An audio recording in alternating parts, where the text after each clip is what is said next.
I got a submission here from RC Slater, and RC Slater has given us our first 2 kilohertz logs and video. This is the very first video with 2 kilohertz gyro sync on Betaflight 2.2.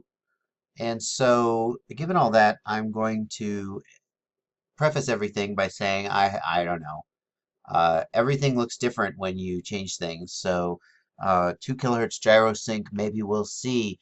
Like for example, I brought the gyros up just to look at the gyro traces.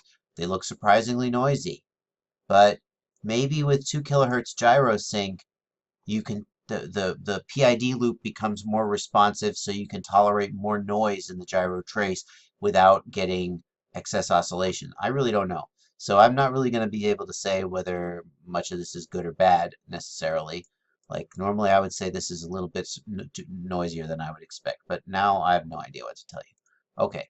The other thing I will say is uh, I feel like my I and my D values are very low. Well, let's see what they are first of all.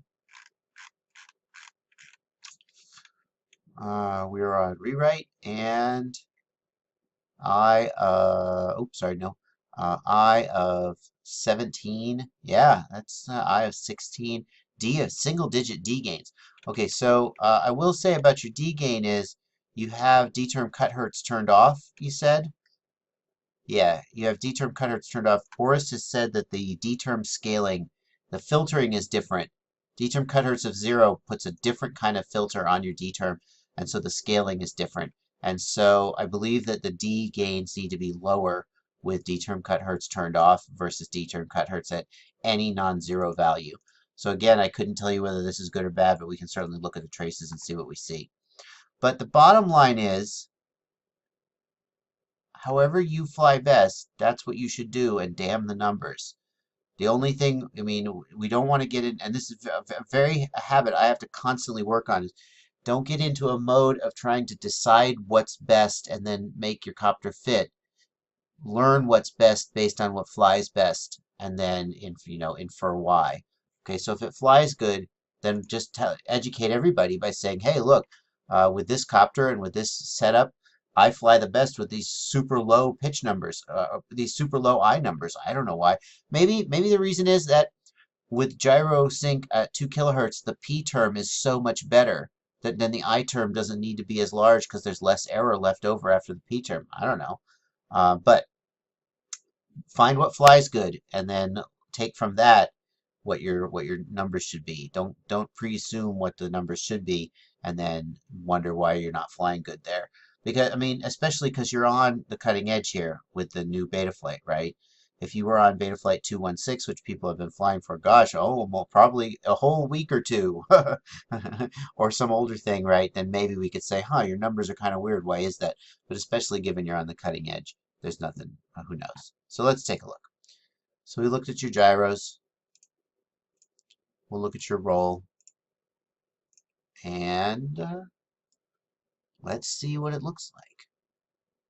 Now bear in mind we have no filtering on the D term. Well, there is a kind of filtering. It's a very basic kind of filtering.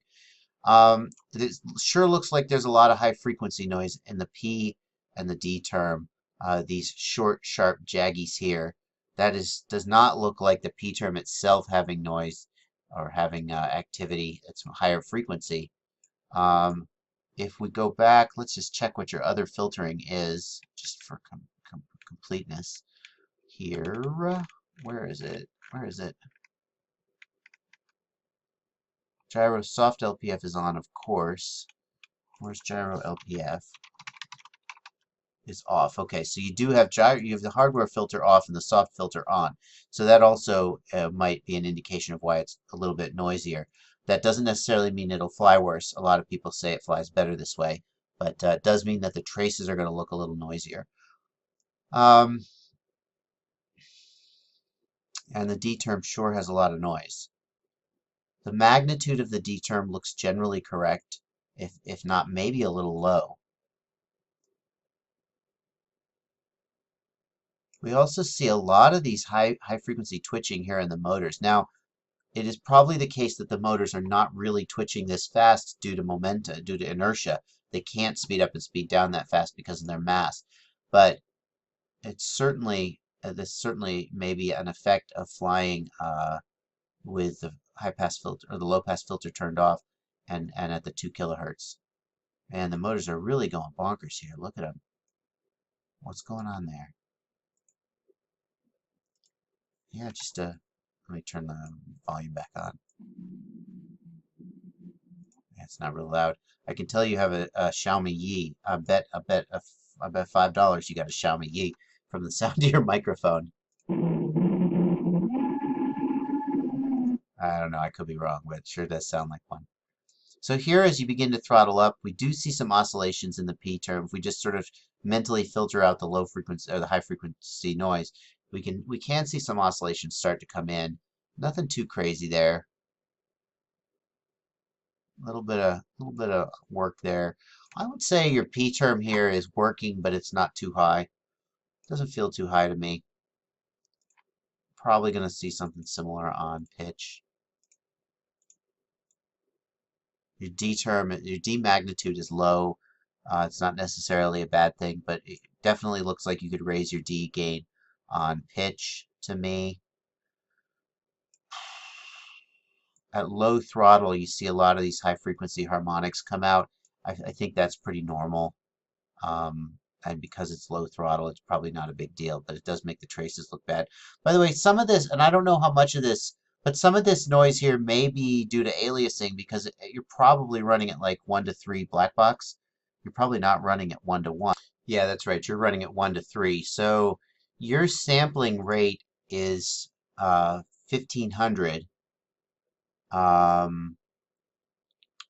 1500 microseconds, which means, let me just embarrass myself by not doing math in my head. 1 over 0.0015, 666 hertz is your aliasing sort of base frequency, and 300 hertz at halves and doubles as well. So yeah, I don't know. I don't know. It certainly is possible that some of this noise is aliasing, though.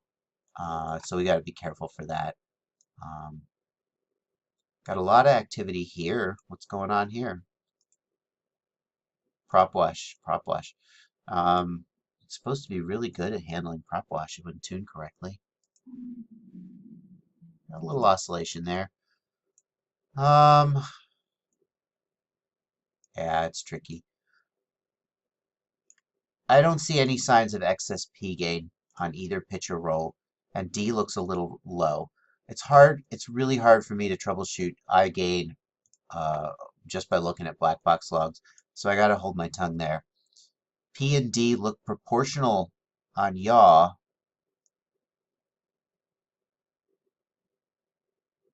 and P does not look too hyperactive. It's hard to judge with all this high frequency noise, though. P does not look too hyperactive to me. So yaw P feels like about right, and D, feels about right. P on pitch and roll feels like maybe it could go up a little. And I just don't know how to interpret this high frequency noise, given that we've got the 2 kilohertz and given that we're doing Blackbox at 1 to 3 logging.